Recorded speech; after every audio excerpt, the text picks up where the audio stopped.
नमस्कार दोस्तों। आपका स्वागत है हमारे चैनल एजुकेटर अंतेवासी पे। और आज एक नए टॉपिक के साथ शुरुआत करते हैं। तो आइए शुरू करते हैं।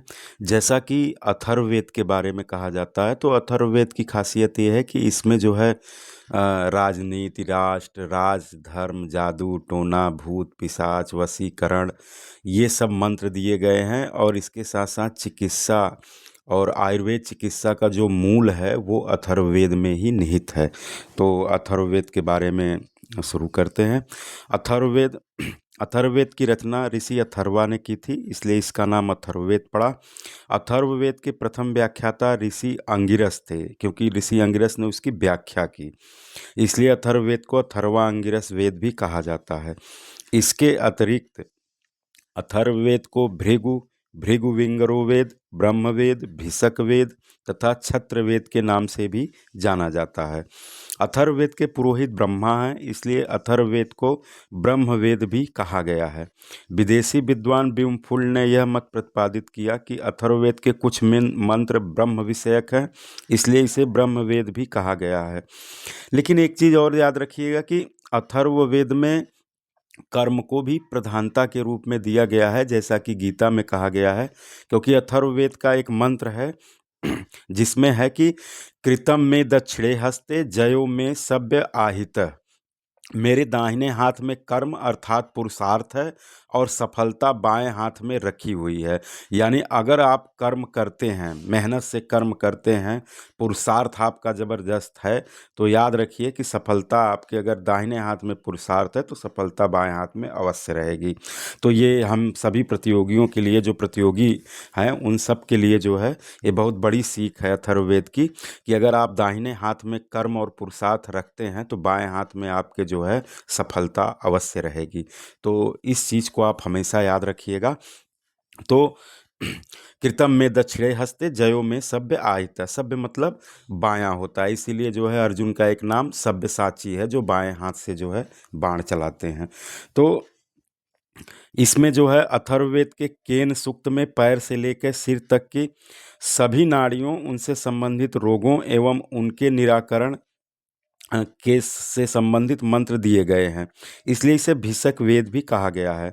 अथर्ववेद को आयुर्वेद चिकित्सा का मूल कहा जाता है, क्योंकि आयुर्वेद चिकित्सा का प्राचीनतम उल्लेख इसी अथर्ववेद में ही मिलता है। अथर्ववेद में राष्ट्र, राज्य, सभा, समिति, युद्ध नीति का भी वर्णन मिलता है। तो प्राचीन काल से ही जो है ये सब चीज़ें थी। तो इन सब का जो है वर्णन आपका अथर्ववेद में मिलता है। इसीलिए इसे छत्रवेद भी कहा गया है, क्योंकि युद्ध का संचालन और ये सब क्षत्रियों का काम था, तो राजनीति वगैरह, तो इस वजह से जो है इसे छत्रवेद भी कहा जाता है। इसके अतिरिक्त अथर्ववेद में जादू, टोना, भूत, पिशाच, वशीकरण आदि से संबंधित मंत्र भी मिलते हैं। यानी जो ये सब तंत्र मंत्र ये सब है, ये पहले से ही जो है अथर्ववेद में वर्णित है, और उसके कुछ सूक्तों में इसका दिया गया। हालांकि मुख्य रूप से ये नहीं है, लेकिन फिर भी बहुत कुछ इन मंत्रों में जो है दिया गया है। तो अथर्ववेद के पृथ्वी सूक्त में पहली बार मातृभूमि की अवधारणा मिलती है। इस सूक्त को वैदिक राष्ट्रीय गीत कहा जाता है, क्योंकि अथर्ववेद के पृथ्वी सूक्त में ही मातृभूमि, जैसे नहीं मातृभूमि पे मर मिटना, मातृभूमि पे जान दे देना, तो मातृभूमि को जो मानते हैं, जो पूजा करते हैं, तो इसीलिए इसको जो है राष्ट्रीय गीत कहा जाता है। जहाँ हम पैदा हुए हैं उसकी सुरक्षा करना, उसकी रक्षा करना, और उसके लिए जो है हर प्रकार का दुख सहने के लिए हमें तैयार होना चाहिए। इसी वजह से होता है ना कि जो ध्रुवों पर रहते हैं वो अपने देश को उतना ही प्रेम करते हैं जितना हम लोग मैदानी इलाके में रह करके करते हैं, क्योंकि सबको वो प्यारा होता है, चाहे वहाँ उसको दुख मिले चाहे सुख मिले। तो अथर्ववेद को 20 कांडों में विभाजित किया गया है। इनमें सबसे बड़ा 20वां कांड है और सबसे छोटा 17वां कांड है। 15वां व 16वां कांड गद्य में लिखे गए हैं, शेष सभी कांड पद्य में।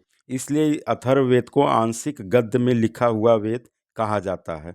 पतंजलि ने अथर्ववेद की 7 शाखाओं का उल्लेख किया है, लेकिन शौनक शाखा और पिप्पलाद शाखा अधिक प्रचलित है।